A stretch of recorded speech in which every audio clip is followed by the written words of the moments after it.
Mick's 1968 Camaro. It's got an LS2 and a T56 transplant. He brought it into us complaining of some running issues, very rich and in need of a calibration.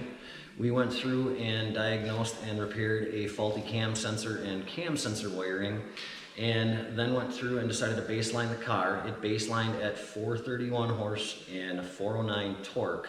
After the baseline, we decided to make a change to this air filter. Mick had a very small restrictive air filter on the car. We went ahead and installed one of our Bend Dyno custom air filters, and it, along with Ryan's calibration adjustments, made some significant gains. Peak to peak, it was 42 horsepower and 32 foot-pounds of torque. For any of your calibration or diagnostic needs, please give us a call. We're here to help. Thank you.